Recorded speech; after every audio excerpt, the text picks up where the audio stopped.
don't believe me? Now I'll read more deeply into your soul. I can see into your mind. So, you like Suikoden? So, you like Azure Dreams? You like Castlevania, don't you?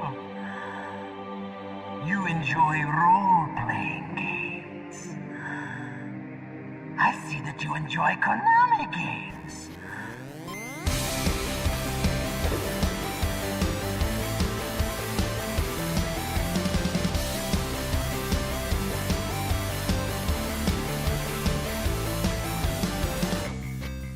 What's up, everybody? that's too much of a direct ripoff. Anyway, we're starting. What are we at now? Rafael, what number are we at? 5? We are at number 10. Big cast number 10. We made it to 10. Number 5, yeah, that's right. That's not as good as 10, but halfway there. Yeah, we're at 10. We made it. We made it. But what is something related to 5? Can you guys think of anything related to 5? Metal Gear Solid. 5. No. Oh no! No please, not Metal No Gear more Solid. Metal Gear Solid. Not 5. Stepping Stones. All right, so Bitcast number 5, guys. We're starting. We got a good series. We are. We gotta get Never professional. serious. Not bad. We made We're this never far. serious. We are always professional. We made it to 5, so we might as well start being professional now. Yeah, now we should. Let's do a quick one real quick. We don't really have too much to talk about. We have the top 10, as usual. And then we have a review on WhatsApp that you want to talk about later. Destiny the Taken King. Oh, people still play that. Okay, so we'll talk about that game later. No, I'm kidding. I want to play it too eventually. But top 10, Rafael, you wrote this top 10. Wait, guys, stop, guys. We have to be professional. Okay. We have to be We have to introduce ourselves. if we can't do this unless people are gonna be confused. They don't know who we are. That's true. They're gonna think I'm Sierra. Oh, she's not here, by the way. They're gonna say, "Where's Sierra Butt?" Oh man. Sierra Butt. I don't know. She's gonna pwn some noobs. That's what I heard. Pwn some noobs. Yeah. There it is. I found it. So yeah, we have to introduce ourselves, or people are gonna get confused. Mm-hmm. I'm Paul. I do stuff. Who else do we have? I'm Zach, and I am the newly promoted editor. I'm Rafael. Oh. I'm sorry, Rafael. We have to give this to Zach real quick. Oh, that's true. Yeah. I'm sorry, Zach. I mean, Rafael, you're gonna get this too. Don't worry. And then who else do we have? And I am Rafael. I am a not newly promoted writer. I didn't even have to finish for you to just give you an applause, because that's how you deserve it. Okay. Okay, now we can go to the top 10. See, now the people are clued in on what's happening. Rafael, you did the top 10 this week. Yes, with some help from Jose. Jose, I tried to get him in here, actually. I tried to ask him if he wanted to come in, but it is like he's in the UK, and it is like 2 months later in the UK, so he... 2 months? Yeah, it's way ahead. Time travel. Yeah, that's... People from UK do that, I guess. I mean, let me watch Doctor Who. Oh, that's where that comes from. Okay. Yeah. They all just have their own TARDIS.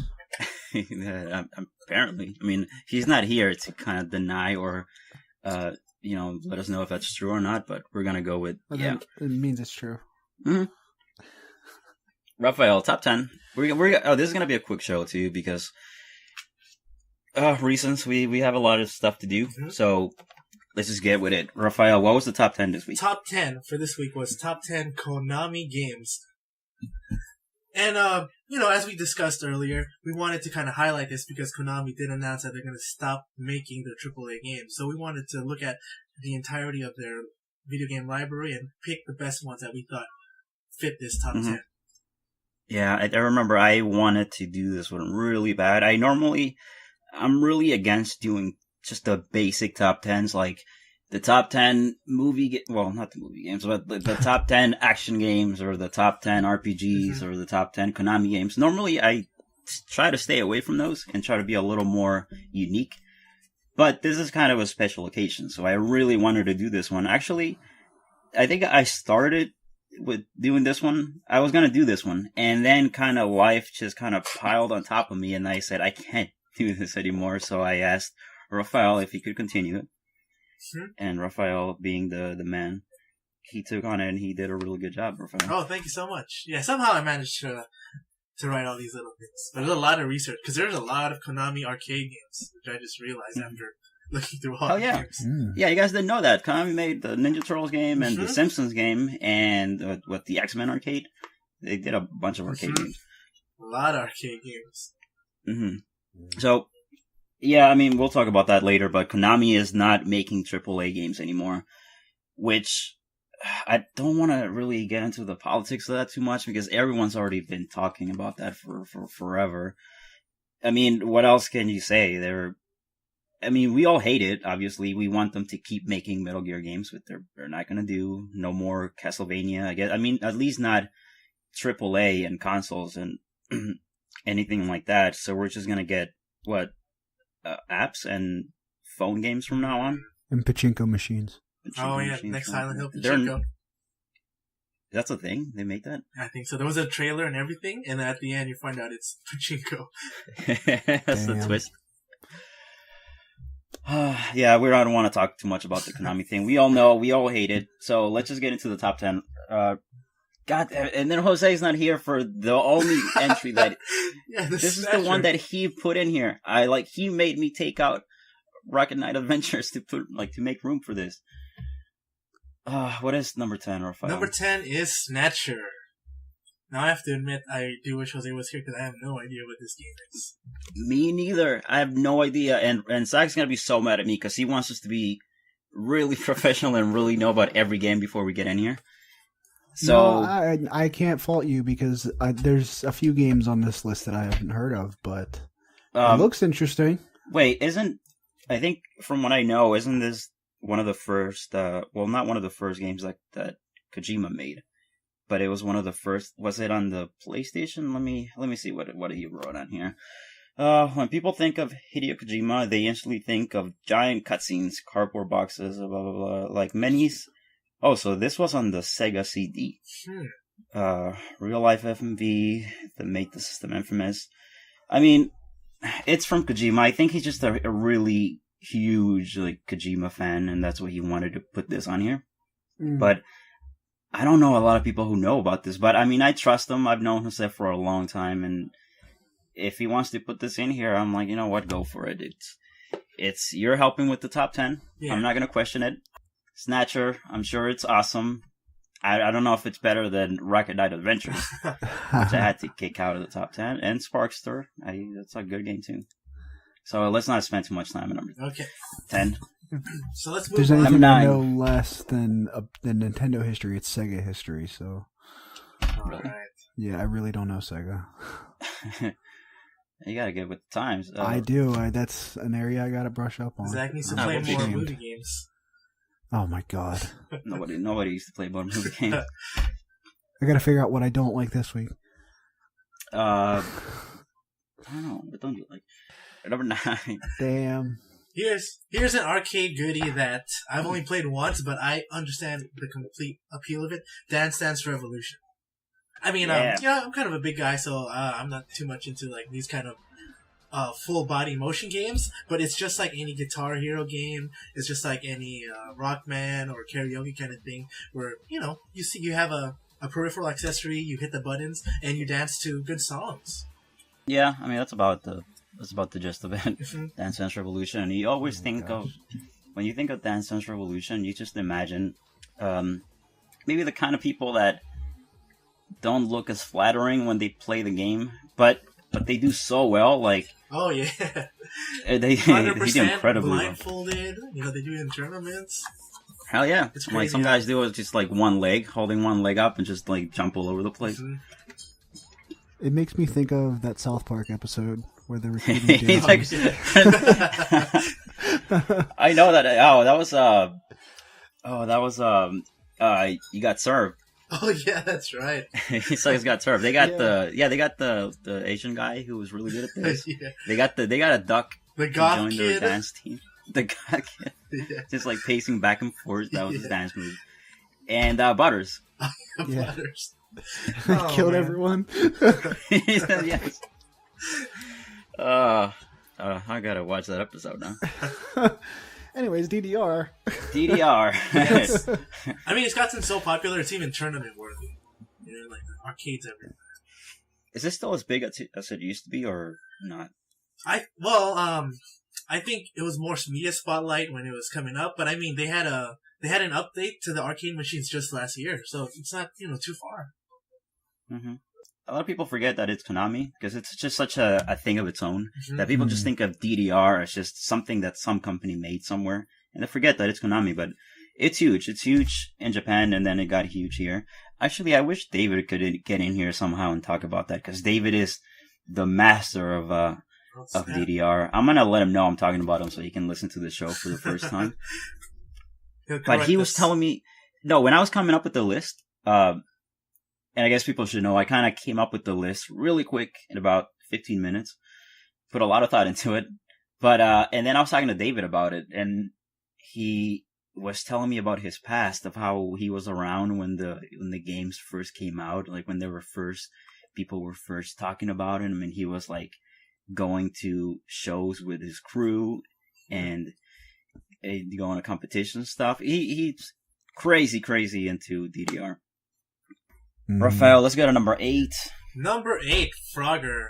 Here's a fun one that I actually got to enjoy on PlayStation 1. Not the original Frogger in arcades, but on PlayStation 1 there was an updated, the graphics were a lot better and you go through actual levels. You're not stuck on this one screen. And that's my experience for Frogger. I don't think I've played anything other than just the original basic version of this. I didn't even know Frogger was a Konami game. Come on. Like, I mean, the Frogger I remember is the one I think it was on PS1. That's it probably was the like the same 3D one. Yeah, that's the one Rafael's talking about. Yeah, but I had no idea it was Konami.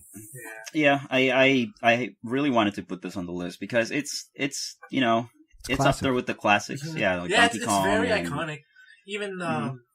Even today, there are YouTube videos of people playing Frogger or quote Frogger on Grand Theft Auto, where they just like cross highways randomly and see who survives last. I mean, even if they don't know the origins, that it's become like so iconic that this idea of Frogger is crossing the street with so many cars coming at you. That's the thing too about Konami in general. Konami made a huge impact on pop culture, not just video games. People know. I mean, I guess I kind of want to talk about that, but I was going to talk about that later, but I'll bring it up now, I guess. Like, when you guys think of Konami, what is the first thing you guys think about? Like, let's say, what is the biggest thing that Konami has done for the gaming, world? Like, what is the thing that has been because of Konami? It's something that everyone knows. Everybody knows. Even you guys, even if you don't know much about Konami. What is the one thing I'm thinking of right now? Spoiler alert for the podcast. No. It's not a game. I'm not Are you talking talking about a about game. like some sort of mechanic or? Maybe something like that. Sure. Come on, guys. Voiceovers. No. You guys giving up? I really don't know. I have no Okay. idea who it could be. I'll let you guys know here. All right, come on. If Mission Control thought we could help get the shuttle out of orbit, it can't be that hard. Okay, try this. Hit up, down, left, right, B, A, start. Then we'll have unlimited lives. Come on, we're running out of time. Oh, Meg, all your suicide threats over All the right. years. It's enough comedy guys stuff. That was a But yeah, the setup. Konami code. The Konami code is, the most recognizable. I mean, not just code in video games. It's kind of goes hand in hand with video games in general. You see people wearing that up, down shirt. And that, it represents video games more than just Konami itself.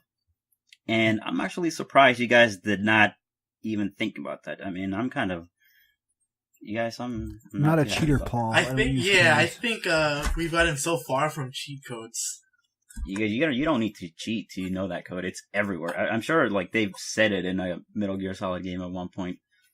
Well, speaking of the Konami code, the next one, number 7, it's not the exact one that popularized it, but it is the franchise that does have it. Contra 3 Alien Wars. But people first associated that code with, I think, the first Contra. Mm-hmm. Unlimited Lives? Yeah, Unlimited Lives. Mm-hmm.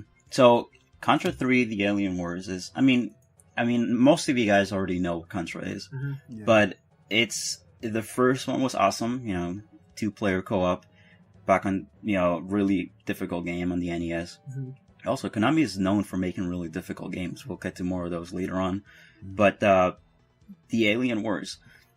A lot of people confuse this one with Super Contra, because this was the first Contra on the Super Nintendo. Right. But actually, Super Contra was on the NES as a sequel to the first one. And then this one, The Alien Wars, was... I don't know if you guys have played this at all, but this is something that you guys need to play. It never stops. The action just never stops. You go from screen to screen. Actually, there aren't even screens. Like, you beat a level and you just kind of keep going.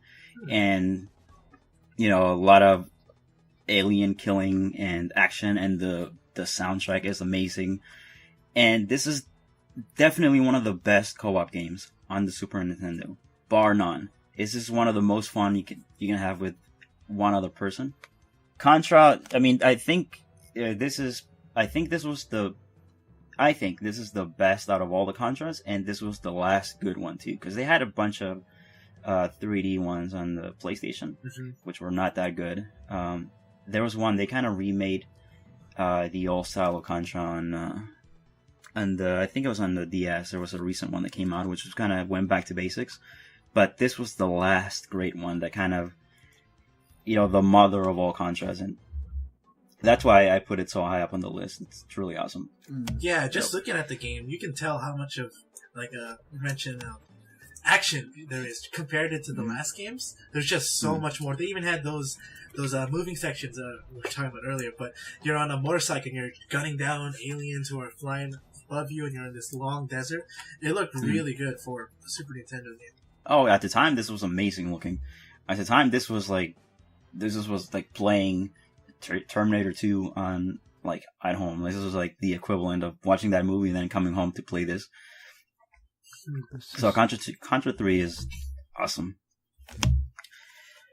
Number 6, Rafael. Number 6 is Suikoden 2. Never played it. Same. Eric is playing this right now. Oh, okay, so... Alright, here it comes. Fill us in, Eric. Hey, Eric, so what do you think about this game? That's pretty good. This is one of the few holes I have in my JRPG history, because I'm a huge RPG guy, but I know the heritage of this game, and this is considered one of the best RPGs ever made. Oh yeah, definitely.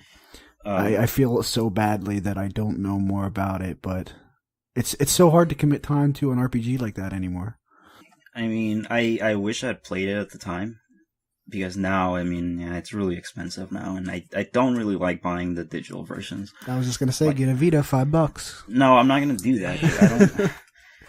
I like having the actual copy, but that's just my personal preference. But this is also one of the ones that I missed out on, and I really wish I hadn't. I don't feel too bad about it, because it's not like I didn't miss out on Final Fantasy VII and a lot of other games on the PlayStation that I could have missed out on too. So, if any game had to pay the price of me not playing it at the time, it's this one. But, from what I know, it's just, you could just recruit tons of characters on your team, I think. Don't quote me on this, but I think, people you come across that join your team, they can die or they can leave. That's awesome. It's just a huge party system. That's sweet. Yeah, but Suikoden 2, definitely high up there. It's also very underrated, I think. People don't talk about it too much. Yeah, I haven't heard too much about it until right now. Just hearing you guys talk about it makes me want to get it for the PSN. Hold on, let's stop real quick. I want you guys to... You guys want to hear a little pop quiz real quick? Konami related? Sure. Hit us.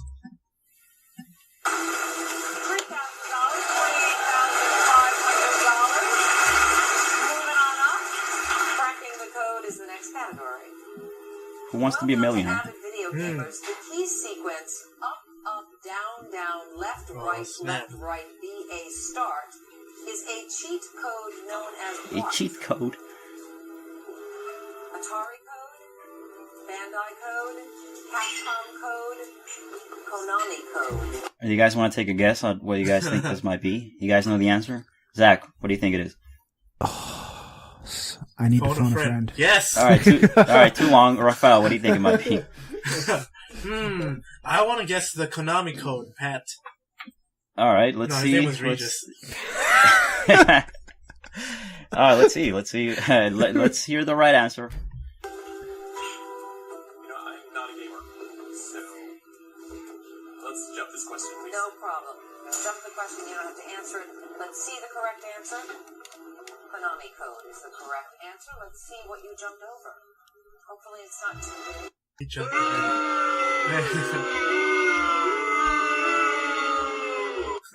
Number 5. Number 5. Okay, number 5 is Gradius 3. And we mentioned earlier, Gradius 1 was the first game to have the Konami code, but Gradius 3 was the one to make it on our list.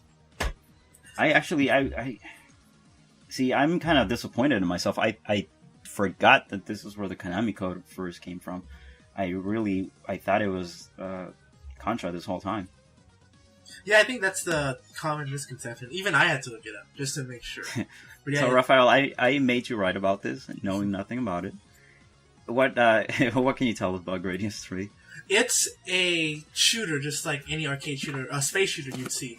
But what's really cool, or what was really awesome that stuck out when I was researching, were the levels. Each level is thematic in its own right. There's a fire level, a desert level, and each boss fills that theme. Like the very first set, the desert level, has this giant beetle that comes out of the desert, and then it's clawing at you with its pincers while you're shooting it with your lasers. It looks like a really exciting arcade game. Yeah, there's a ton of games too in the series. There's like probably at least 10 that came out that people don't know about. But from what I know, and this is from my limited knowledge of Gradius, because I know a lot about Konami, but not a lot about Gradius. I'm pretty sure this is the best out of all the ones they ever put out. Why? I'm not really sure. But yeah, also the soundtrack is awesome. I don't know if you guys played I Want to Be the Bashi. I've watched enough runs of it on Games Done Quick. Yeah, so you know about it. There's if you've seen this on Games Done Quick, but you probably don't know because they skip this part. But there's a Gradius stage where you just jump into a little Gradius ship, and then it takes you into the Gradius world that looks exactly like this game. And basically for 10 minutes, you have to just survive an onslaught of ships, and you're basically playing Gradius at that point. Like they just copied and pasted a Gradius stage and play that. I think that's the only part of I Want to Be the Bashi that plays just like a different game. Because the rest of the game it's still, the Bashi game. They just kind of add characters from different games. But that specific section, it's just Gradius, and the song they pick, I think the main theme of the game. It's just awesome. Oh man, that's number 4. Wait, before you go to number 4, I got one more clip. Not Gradius related, but you guys should listen to this anyway.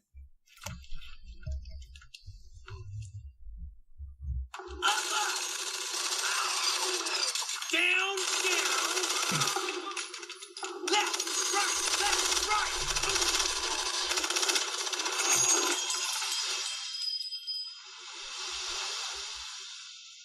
Bring in the motherfucking death by Konami. So, this is just like a couple that I found last minute. Anything related to the Konami code, and there's a million more like references in pop culture.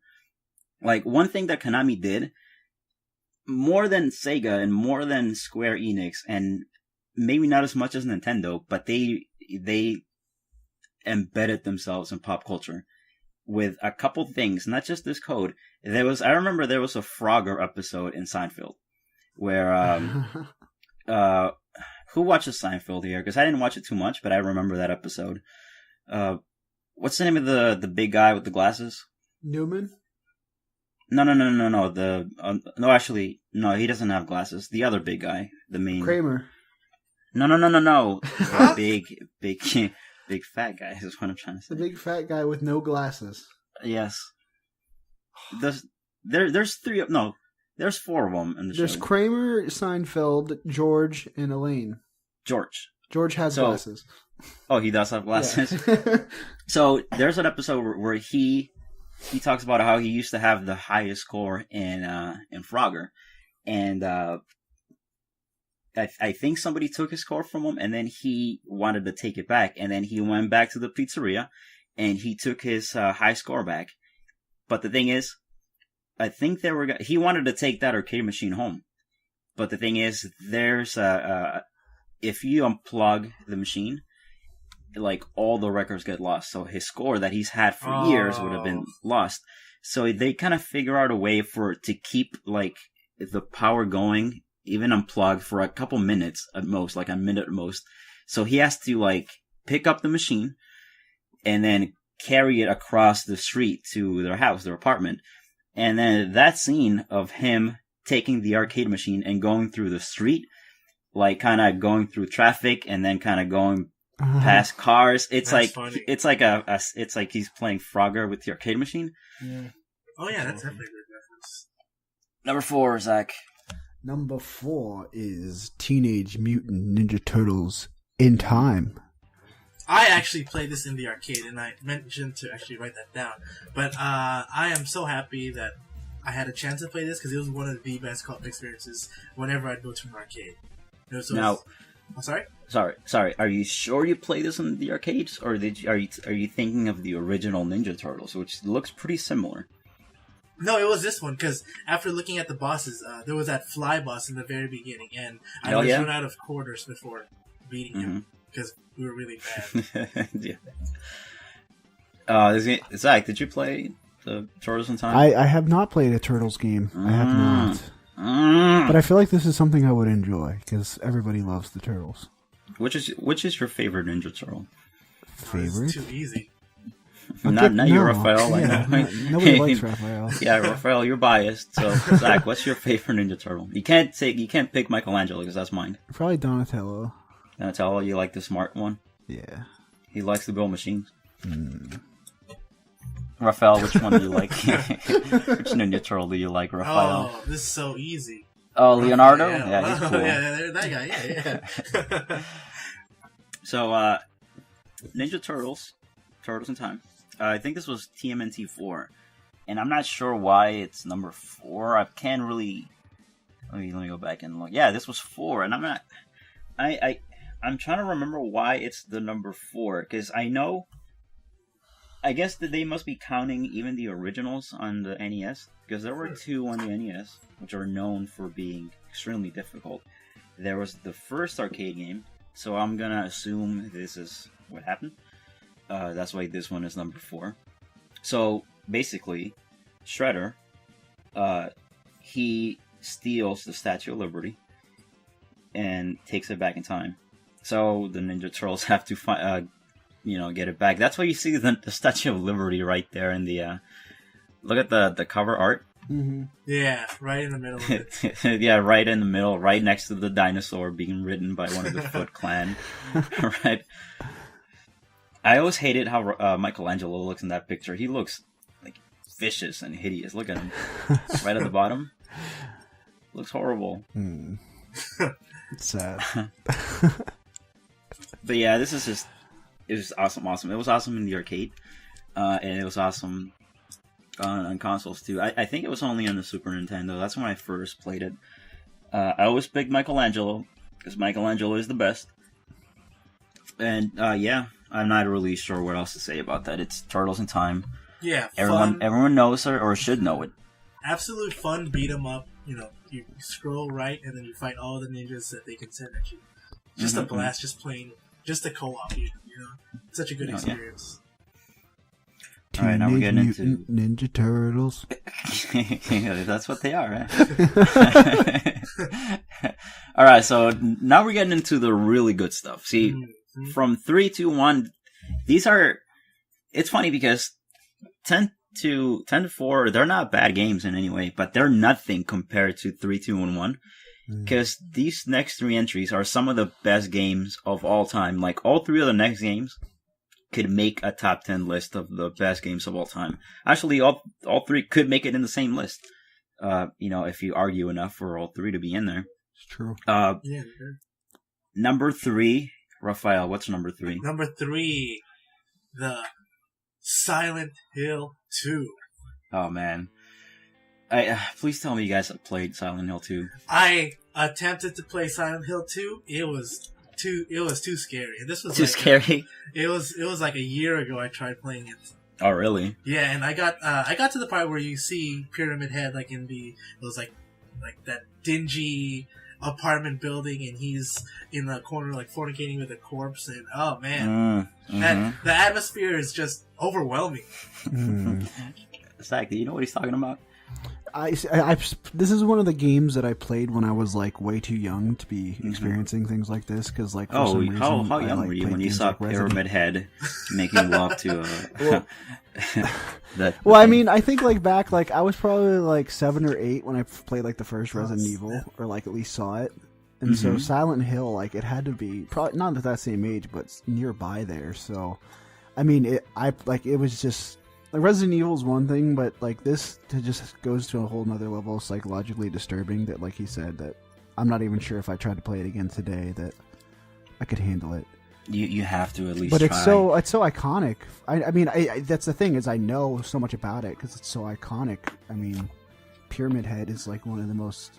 I mean, he's inspired other horror games to have their own unique character because of Pyramid Head. I mean, oh yeah, I think. Yeah, it wasn't the first. I was thinking of the Nemesis was the first, but that was one of the guy that just keeps coming back. Like you can't kill him. You waste a lot of ammo when you see him. Yeah. Actually, it's probably smarter to just run away. When you do see him, after you go into a room, you should probably just run away, and then he's gonna keep coming back. And there's so many moments in the game where you just kind of see a glimpse of him in the background, or on the window right next to you. Or you think you see him in the corner of the room. Now, if my recommendation, if anyone hasn't played this, well, first of all, you have to play this game. Everyone needs to play this game, first of all. But if you're gonna play it, don't play the HD remake. Not the remake, but the HD port that they put out a couple years ago. With the Hollywood voices? Yeah, I mean, actually, Zach, they replaced... James Sunderland? Yeah, James Sunderland's voice. They replaced the whole voice acting. Who do you think did the voice of James Sunderland when they remade this in HD? Troy Baker. Yeah. And actually, this is one of the very few, or probably the only occasion where most people, myself included, prefer the original by far. Yeah, I mean, I get that. Everything about the HD port is just terrible. This game was perfect as it was on the graphics that it was running on the PS2, but it had a really foggy and really dark environment, and it was meant to be that way. So you don't really get to see a lot of things in front of you. So when they made it in HD, you kind of see things you were never meant to see. Like blocks that should have been covered by the fog. The fog was barely there. There was like no fog at all. The game looks ugly now. Like it's just, and the same goes with Silent Hill 3, which isn't that same collection. It was just a disappointment of a port. So if you're gonna play this, play the original. Try to find the PS2, or if you have one of the fat original PlayStation 3s that plays PlayStation 2 games, play it on that. But if you're a fan of horror games in general, this is the best one. This is the best horror game that has ever been made. Still, so far. I mean, I don't know if you guys can think of one that's better, but I will challenge you, and then I will tell you that you're wrong. Because this is just the best one. It everything from the beginning, the moment that it's just the concept that your wife is dead, and then you get a letter from your dead wife telling you to go to Silent Hill. Also, I think this is kind of this one is one that's very separated from the rest of the series. Because I know 1 and 3 are pretty connected. They follow the same kind of storyline with Harry Mason and his daughter, but 2 was kind of like a separate story on its own. And I don't want to go into too much of a ramble about Silent Hill 2, but this one kind of goes into the psychological issues that James Sutherland has to deal with about him being. I don't want to get into too many spoilers here, but near the end of the game, you start to realize why he's seeing the things he sees, like why he sees Pyramid Head, desecrating corpses and violating people, because it was kind of a representation of the person that he used to be. Like, he forgot the things that he was. He forgot that he was a horrible person who did some really bad things, and then that's why he went to Silent Hill, to kind of be reminded of who he was. But just play the game. I'm not gonna get into that. That's a game that everybody needs to play. It's just amazing. That's fascinating. I guess that's what the Silent Hill thing is, because I did finish the playable teaser for Silent Hills. Know of, and that was kind of a similar plot that to put together there in that short little gameplay. Is that this horrifying experience was obviously a projection of something horrible that this guy did. Yeah, that's a fascinating premise. I'm actually very interested in the game now. Yeah, and this is when we start to mourn what happened with Konami, because now we're not going to get a Silent Hill anymore. Yeah, and the concept of Silent Hill was like it was kind of one of the very few series that would just present you with a story, a scenario, and then it's just kind of leave it up to you to kind of figure out what's happening or not. Because it kind of varies from game to game. There's no explanation as to why things happen. There's a scene in Silent Hill 3 where you play as, I think her name was Cheryl Mason. So, you go through half of the game shooting monsters and running away from monsters and seeing, some really scary shit. And then you run into a guy in a library who's just he just seems like, whatever, like he's just having a good time. And then she's like, how can you be so calm? Like, have you not seen all the monsters that I've been running away from? And then the guy goes, oh, they look like monsters to you?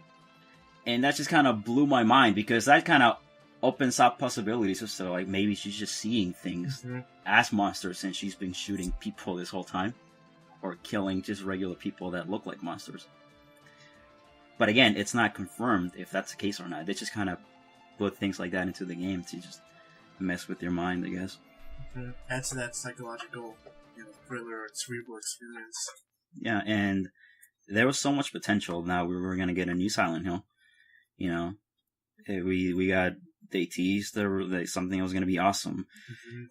And that was kind of, one of the first signs of something's going wrong at Konami. Something's not happening, because then they canceled the game. And then they kind of started canceling, and then they let go of Kojima, and then that was kind of one of the first signs when they canceled that remake that they were going to do with the new Silent Hill. Yeah. But yeah, it saddens me. It really does that we're not going to get one. If we're going to get a Silent Hill on a touchscreen where you just tap you tap your psychological problems, or you swipe at them with your finger on a smartphone. But anyway, Silent Hill 2, it's a great game. Yeah, definitely one for the records. Let me play something real quick for you guys.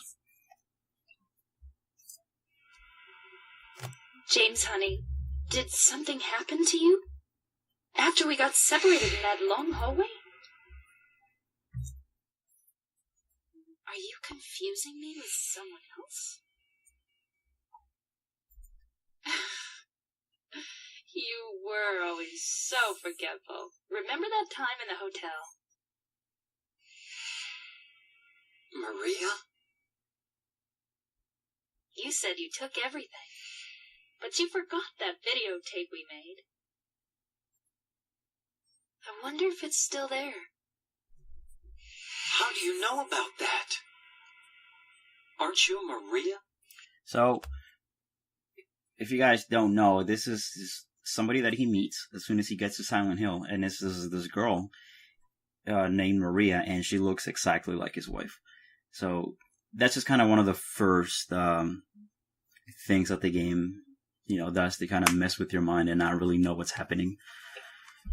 But let's go to number 2, or we're gonna be here forever with me talking about Silent Hill. All right, number 2, Castlevania Symphony of the Night. Let me do that again. Number 2, Castlevania Symphony of the Night. What is a man? A miserable little pile of secrets. Okay, I'm glad at least Zach, you know that. Let's see if you know this one, Zach. Die, monster. What comes after that, Zach? Do you know? I don't know. I don't remember. Die, monster. No? Okay, I'll play the whole thing for you. Die, monster. You don't belong in this world. What is a man? Symphony of the Night. Rafael, go. Take it away. Symphony of the Night, Castlevania game. Iconic, beyond all measures. I think this could have been number 1. This could have been number 1 easily if we had made a case for it. Oh, man, that's a tough call. Yeah, I mean, what else could be number 1? Yeah. Not like... But Symphony of the Night. I mean, have you played it, Rafael, at all? Oh, very little. Mm-hmm. Very little. Castlevania games were ones I haven't entered that realm yet. Mm-hmm. Even the newer ones. But Zach seems to know a lot about this game, just pulling that quote. What? Yeah, it's one of the best games ever made. Oh, you know about this game, Zach? Oh yeah, I have it on my. I just recently downloaded the Dracula X Chronicles on my Vita, which has Dracula X, Symphony of the Night, and Rondo of Blood. I admit that I'm not like some long time fan. This is one of the games that I've come across recently while trying to educate myself, and yeah, this is a game that was way ahead of its time. It was an absolute gem on the PlayStation. It's about Alucard, who's actually Dracula's son. I mean, if you don't, do you know a lot about the story of Castlevania, Raphael? Otherwise, I can kind of. Oh, please, be my guest. Basically, I mean, it's all about the long-time war between the Belmonts and Dracula. But this is a different game in which you're actually playing as Alucard, who is Dracula's son, because Richter has mysteriously disappeared, and it's just a open-ended exploration game. If you play, they call it the Metroidvania genre, like Super Metroid. If you play games like that, it's you move through the levels, you find new weapons and abilities and tools, and then all of a sudden you can go back to rooms that you previously visited and you can progress through them. And it's just like a constant back and forth kind of thing as you explore Dracula's castle. One of the things I thought was always blew my mind about the game. Actually, I'm not even sure if I should say it because it might be a spoiler. But, I'll give a second pause. You can go ahead and pause. No, not that. But anyways, after halfway through the game, the castle basically flips upside down, and the fact that the levels were designed in such a way that when that flip happens, that it's still it's not just we just flipped the world upside down. You just walk through it. It's there's a lot of complex jumping puzzles, as the world flipped upside down. So they basically designed this castle twofold, and I thought that was just one of the most genius level designs that I've ever seen in a video game. Is awesome. Yeah, Rafael, just think about that. How good does your level design have to be that you create the entire castle for the game, the whole game that you play as, then you flip that upside down, and that works as well as a game. You go through that whole castle a second time upside down, and it still works. That's level design at its finest. Yeah, that's gonna take a lot of planning. Igarashi, man, I can't wait for Bloodstain. Yeah, we don't have to say a lot about this game, but Castlevania. I mean, Castlevania. This is one of the. I mean, I had to pick one of the Castlevania games. I don't think it was a really difficult choice.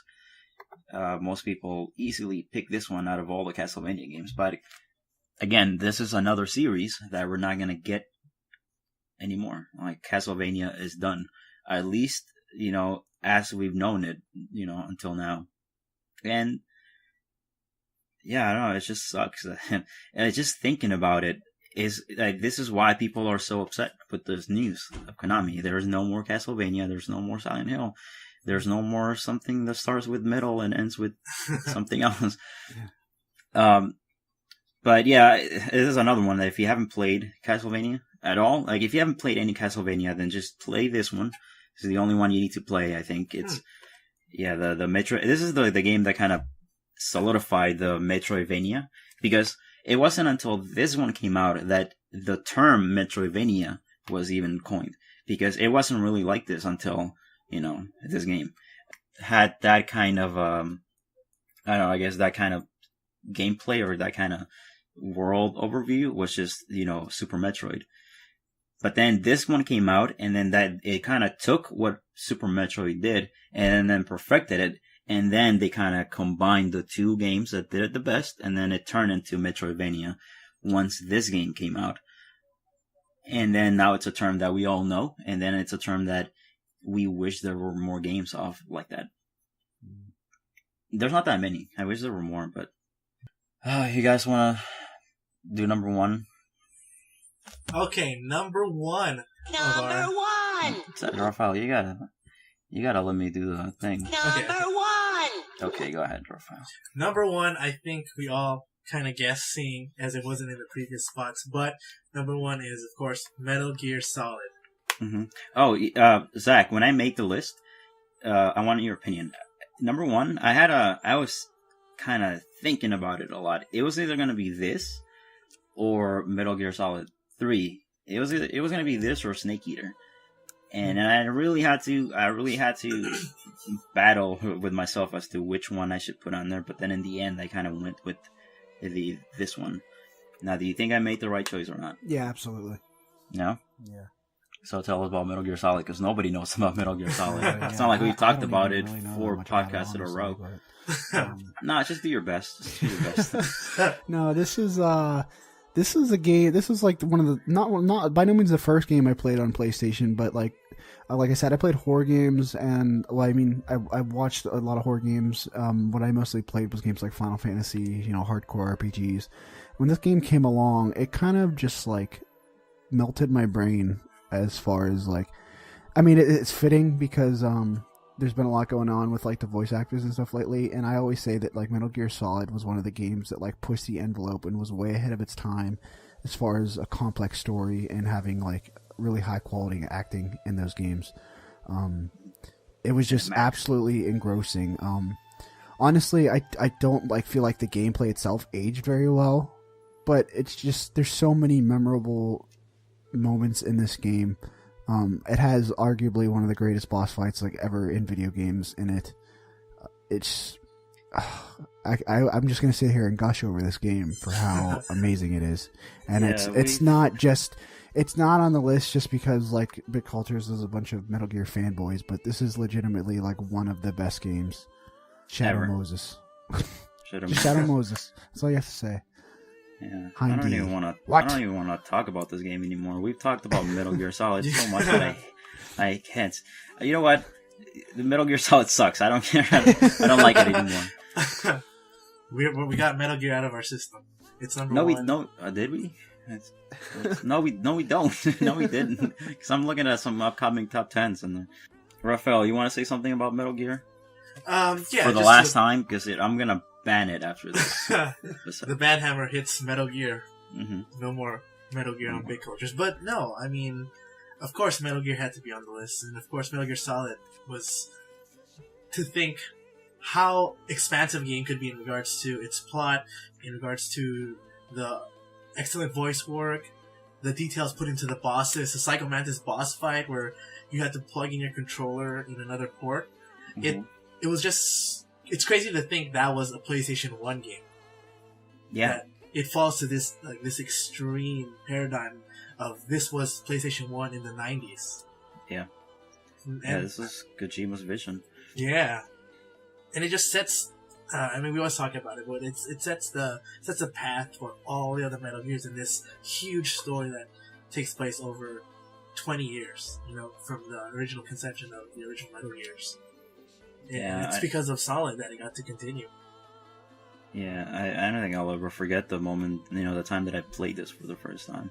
I've said this a bunch of times. I think I've said it on the cast a bunch of times too, but I think this is the best game on the PlayStation 1. I know Zach, I think your choice is from Final Fantasy VII. That was your choice. No. I said Final Fantasy VII is my favorite. I think this game is the best.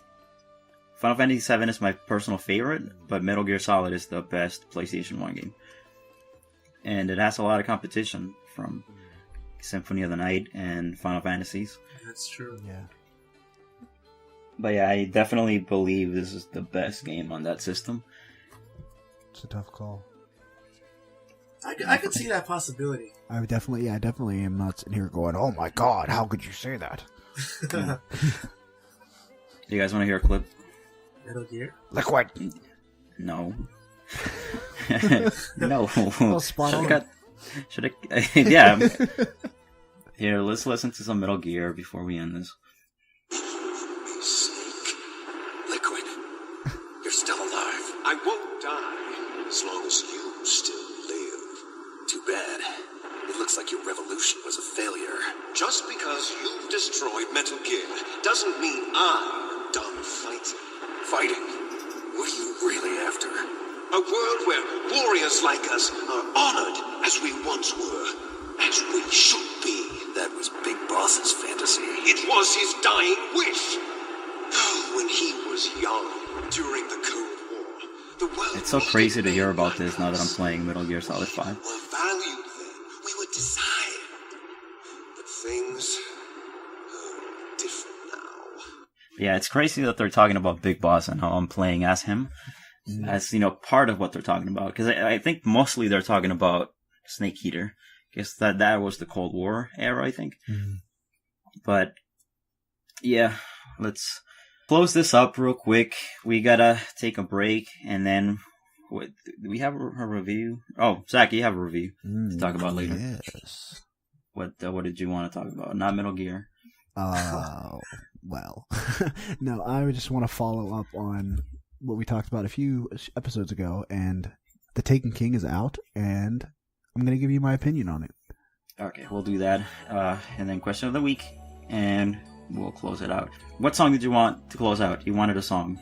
Zach, remind me. The Castlevania. I posted it, linked it to you. Good. Okay. So we'll do that, and we'll be right back.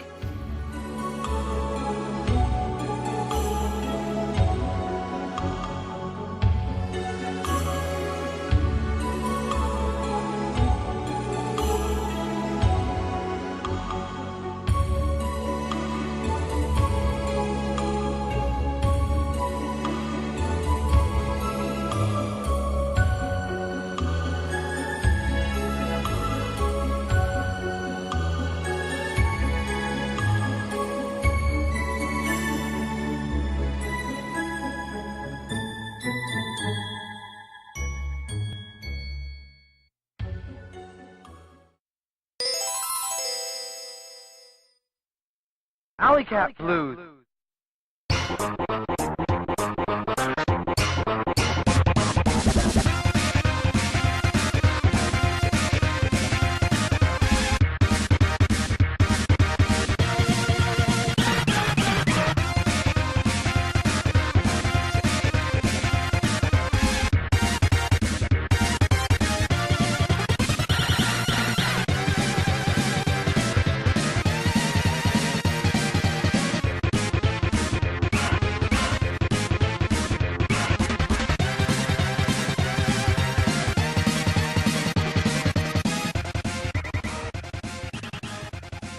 Teenage Mutant Ninja Turtles. Keep going. Teenage Mutant Ninja Turtles.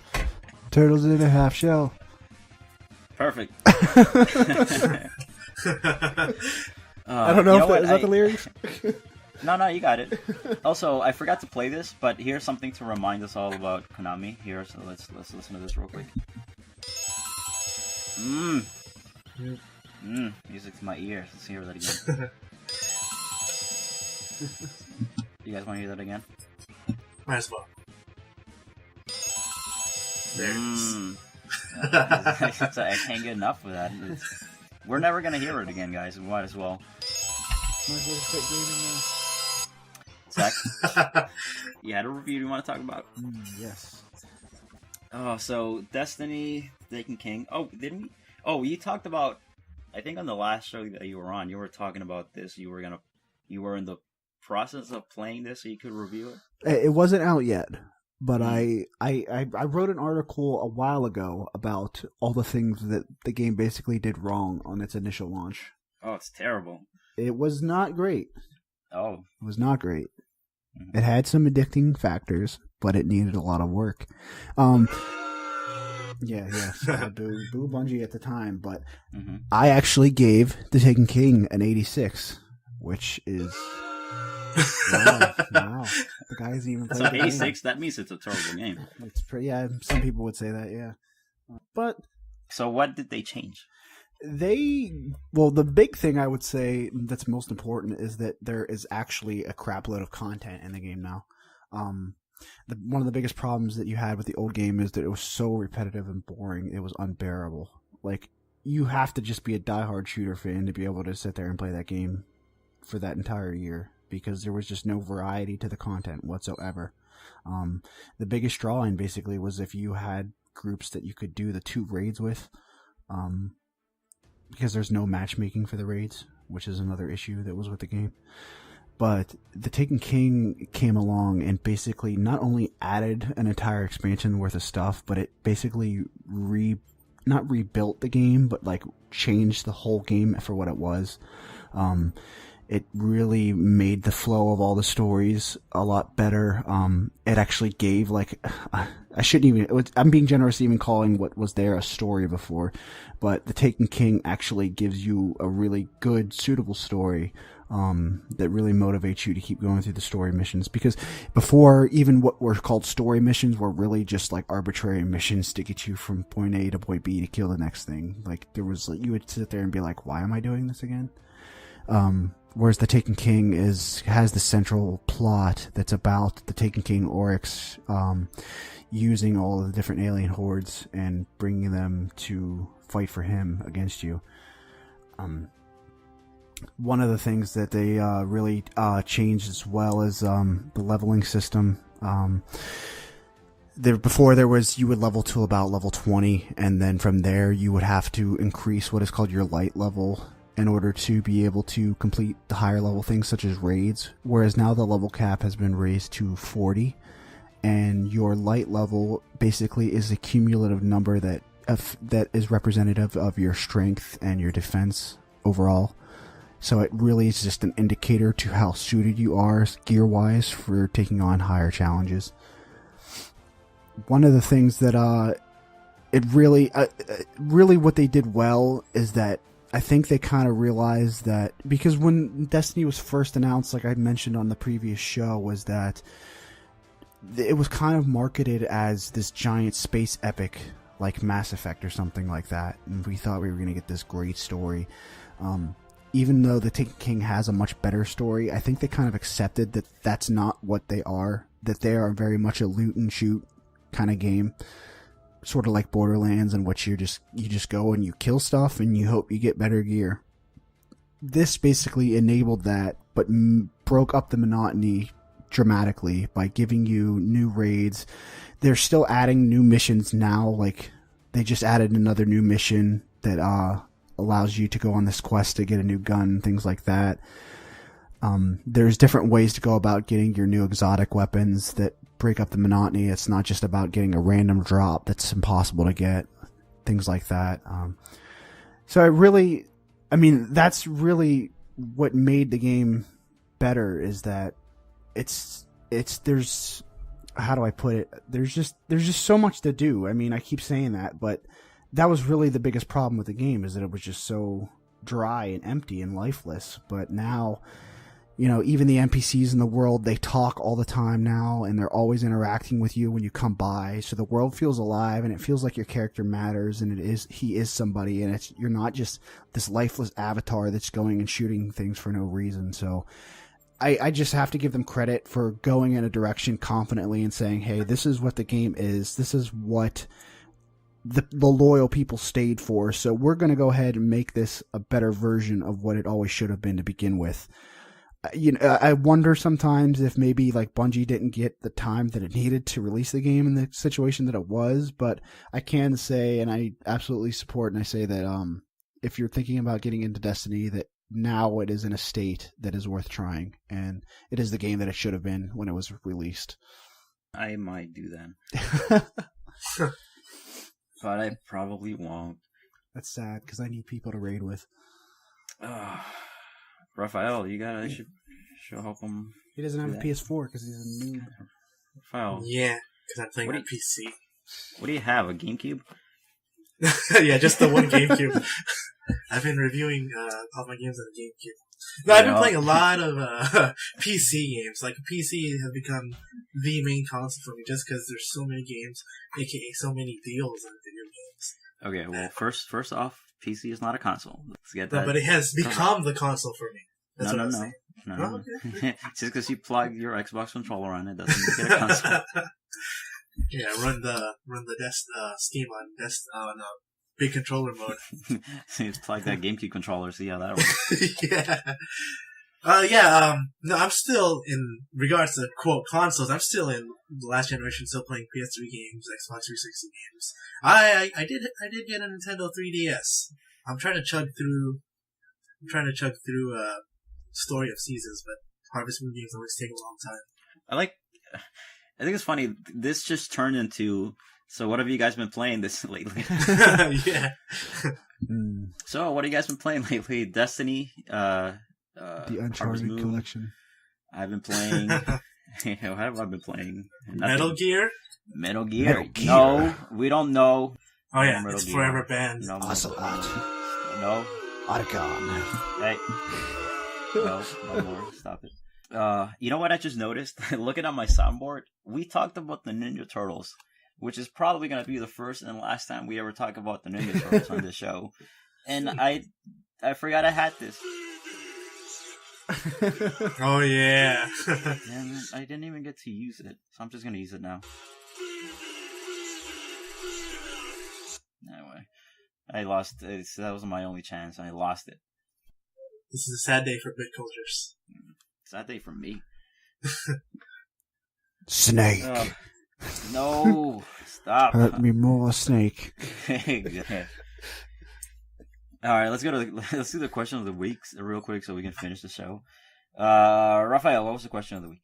Question of the week: what is the first game you 100%? What was the? Let me think. First game. I should have thought about this before we got on the show. If I'm being honest. I don't know. You guys go. I'll think about it. Rafael, you go first. Okay, I have never 100%ed a game. Damn. That's not true. That is not true. No, it is. No. No. Just because there's no percentage in a game, there might be a game that you've done everything there's to do, and that technically counts. You 100%ed it. Okay. Did you play Super Mario Brothers? Yeah, of course. Did you finish the Super Mario Brothers? Yeah, but wasn't there secret levels and stuff? Boom. Sure. Okay, you're right. You got me. Well, I mean, the closest I've come to 100%ing a game was Jet Set Radio Future in collecting all the little graffiti icons that you could use to paint the town. But I mean, even then, I don't think I got all the characters. Okay. You're not into achievements on the 360 or trophies? Oh no, believe me, I am. When you hear that little pop that you got an achievement, but some of them are just so impossible. Not for me. Or they take too much time. There was that one in Dead Rising to kill 59,000. Was that the one? I got all the ones in Dead Rising. Oh my god. Every single one. I got the 72-hour survivor, and that achievement ruined my life. If you guys don't know, so once you beat Dead Rising, you go into like the extra mode where you can play as long as you want. It's like open world. There's no more story. But the thing is, your health keeps dropping. So you have to... And then the point of that mode is to see how long you can last, But your health keeps dropping, so you have to keep finding food. So you can't just go into a room and lock yourself. You have to keep doing something. Zombies are everywhere. They keep opening doors. Like, even if you try to hide, like, they'll find a way to get in. Bosses from the game randomly show up in the rooms you're in. So, so you might be thinking, oh, I'll just leave. I'll just, like, barricade myself in this nice little spot with food. So I'll just leave it there. And so I can get the achievement for 72 hours. But then, no, you have to keep paying attention because a boss might just come into the room and then shoot you and kill you. And then all the time that you spent waiting for, trying to get this achievement is wasted. Now, the reason it's so difficult is because it's called 72 hours. That equals 14 hours of real life. Now, you have to do that in one sitting. You have to do that in one sitting. Like I said, keep getting food. Keep playing the game. Actually play a game for 14 hours. Not leave it there and not do anything. I did that for 14 hours. So I started, let's see. I remember this exactly like it was yesterday because it ruined my life. So I started at around 7 p.m. and then count 14 hours later. It was like the morning the next day. I was on hour 13 and my Xbox froze. My 360 froze. Okay, God. After 13 hours. So, I was ready to finish this, get my achievement, go to sleep. But since that happened, you know what I did? I said, "Fuck that! I'm just gonna do it again right now because I'm not gonna wait another day to do this." So immediately I restarted my Xbox. I was so pissed off that I did it again right away from the beginning. So that happened. I turned it on, and then 14 hours later after that, so technically I was playing the game for 28 hours, and then I got my achievement, so 20 G's for that. I think you won. Yeah. No, that was... See, and people like to say that was a waste of time. You did it for 20 G's, but no, actually I did it just to have that achievement. How many people have that achievement? Not a lot, but I do. It's true. I do. Our editor-in-chief, ladies and gentlemen. Yes, I got the Rising achievement. No, that's a crazy achievement. Oh my God. Imagine. Stupid. It's stupid. And you technically did it twice. Yes, that's the thing. It's like I was in such a... Like, I was so dumbfounded. I couldn't believe what I'm seeing, that this actually happened, that I couldn't even be that upset for too long. Because I knew if I just said fuck it and went to sleep, I was never going to get it. So I had to redo it right then and there. Got some breakfast, and then went right back to it. But as far as my first that I 100%ed, I think it was Donkey Kong Country 2. I'm pretty sure that was it. Because once you complete everything, you actually get up to 102%. And then you have to go to the secret Lost Worlds, which is pretty cool. And then you go into this little screen. Here's a cool part. If you guys haven't played Donkey Kong Country 2, when you check your score to see where you're at, once you get to 102%, you see who is in second place and who's in third place. In second place is Link. Okay, Link is just there. And then in third place, I think, was Yoshi. And then on the bottom of the screen, in the background, you can see Sonic's shoes just laying there randomly for no reason. It's really cool that they snuck that in. But I think that's the earliest one that I can remember. Zach. Yes. What's yours? It would be Final Fantasy VII. Really? Yes. That was my everything. That was my first game. I mean, this was back in the day when, like, I was obviously young and nobody bought me games. I just had the games that I had, and I played them over and over and over and over and over. So, I mean, I played through Final Fantasy VII probably like 5 or 6 times when I was younger. And one of those later times, I was finally like, there's other stuff in this game that I'm curious to see what's going on. And things like the Chocobo racing and getting your golden Chocobo. Completing the battle arena to get Omni Slash. One of the hardest things in the world to do is get Aerith's final limit break before she dies. Hey! Spoilers. Cutting that out. Dude, the game is like how old? Hey! Oh, God. Jesus. 21-year-old spoilers over here. But actually, now that I think of it, that is definitely the hardest part about, like, truly 100%ing the game is getting all of her limit breaks. But I did it just because I'm like, why do I need other games? Like, I love this game. I will just play it over and over again and do everything there is in it. So you couldn't get any more finances to get any more games? When I was that young, no. Well, see, I'll tell you, because you did it wrong. This is what I did. Yeah, this is what I did mainly in middle school, because I was not allowed to get free lunch, because you had, like, I guess your family had to make a certain amount of income, low income, for them to be able to give you free lunch. And I thought that was stupid. So I had to get my lunch money to school every day. So the way that I saved up to get free games was I saved up my lunch money. Every day that I went to school, my parents would give me lunch money, cash, and I would just put that in my pocket, and I would just put that into my savings for the next game that I'm going to get. And you might think, well, then you go hungry at school. No, I would sit with, talk to girls at the cafeteria and just kind of like randomly pick some of the fries or like some of the food. Damn. And now I did that for years. Okay, like I didn't eat lunch for half a year so that I could get an N64. Damn. With Pokemon Stadium. No, that was commitment. Yeah. But no doubt. But it worked. Damn, son. It's like the 14-hour Dead Rising run. That's just as bad. What? Can you guys read some of the comments? Rafael, can you read some of the comments that? Yeah, sure. So for some of the people who responded, David Salary wrote, Mega Man 9 for sure, but he thinks his first game might have been Final Fantasy 7, just like Zach, or Wild Arms. Let's see, Jacob Handrahan thinks it's Yoshi Island for the Game Boy Advance. We got one from Ivan Anthony, Pokemon Snap. That's a game I tried to get all the Pokemon. Yeah, that was hard. No, you had to get Mew. Yeah. I wasn't gonna Couldn't do that one. No. Here's a good one. Kevin Moss wrote, Legend of Zelda, A Link to the Past. How do you 100% that game? You don't even get a percentage. You don't get percentages, but there are some secrets, like the Fat Fairy who gave you better weapons. I think like the Red Boomerang. Oh yeah, okay. Yeah, you just get like upgraded weapons, I believe. Mr. Owen Batista says that Infamous was the first game he could recall beating 100%. Although he says he did not get all the trophies, so I don't know if I call that 100%.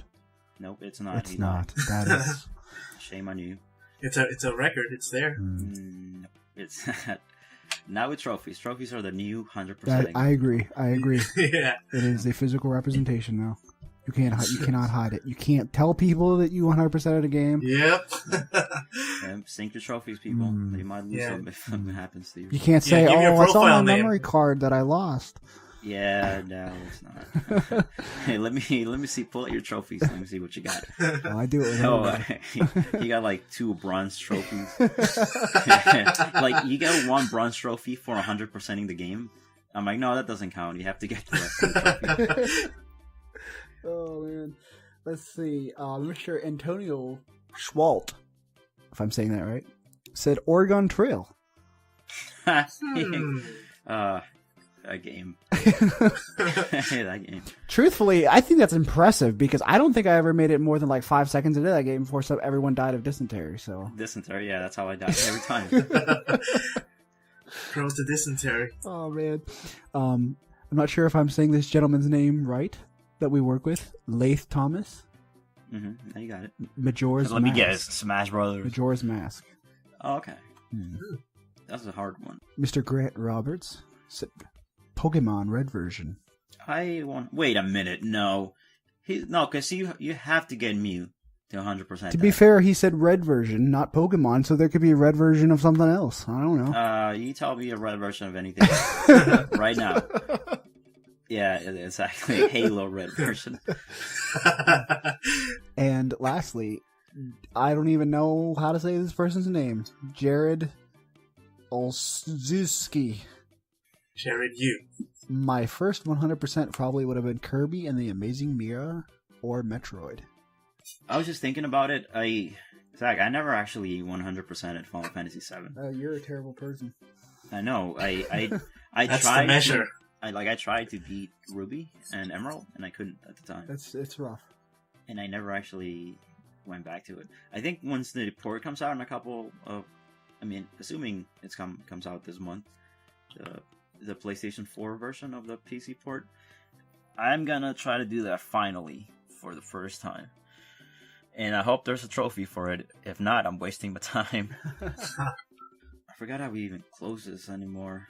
I don't even know anymore. Okay, we're done. No. Hi, guys. Professional. Okay, Raphael has left the chat. How does Kind of Funny close their show? I don't know. Why What's are we up? copying It's them? So they close the show like, "Hey, what's up, guys?" And then they end the show. No, I'm kidding. I remember. Zach, what are you working on? Right now? Yeah, right. Yes, right now. Right this moment? I just picked up the Nathan Drake collection. Oh yeah. Which I'm going. Oh, you get the hell out of here! Watch. I'm going to go on Twitch right after this, and you can see how glorious he is as he glistens in the Sahara Desert. All right. I read something interesting that 80% of PS4 owners have never played an Uncharted game. That's insane. That doesn't seem right. But it kind of makes sense. Oh, people like Rafael. Rafael, what are you working on? Blood Bowl 2. Oh man, it's so raw, so brutal, but it's basically football set with D&D, and it's amazing. You're welcome. Yeah, thank you, almighty Paul. Yeah. You got that Xbox controller? Oh yeah. Okay, ironic. You need an Xbox controller to play your PC game. Best way to control them. Exactly. Console controllers are the best way to play any game. Yeah. Unless you want to hit your A and Z to aim your gun, and then L and P to open up your inventory. I don't know how PC games work. Something like whatever that. corresponding. Yeah, I for inventory. I think that's most games. Oh, okay. I'm working on nothing as usual. Nothing. Well, I'm working on stuff. What am I working on actually? Oh, I'm working on playing more Metal Gear Solid 5 when I'm done here. How far are you into the game? I 23%. I just took quiet. I just took quiet on my first mission. Oh, so he's on schedule to beat it in February. Mm-hmm. Almost there. And she's humming songs all the time, so she's not that quiet at all. Mm-hmm. Oh man. God, I'm so tempted to just close the cast with that, like you singing that, humming that, and it kind of like translates into the actual song. But no more Metal Gear Solid. Yes. All right, guys, let's finish this real quick. Taking us out. What's taking us out? Let me think of a song. Konami song. Theme of Laura. Yeah, I forgot. I almost forgot. That's the one I picked. Silent Hill 2. Play the game. Let's finish listening to this and then go play Silent Hill 2. If you can't get a copy, send me an email, paul@bitcultures.com, and I will mail you a copy. For real? Dang. You guys heard it here. Mm-hmm. Okay. Alright, guys. Say goodnight. Good night, sirs and ladies. Yes. Yeah, see ya, everyone. See ya.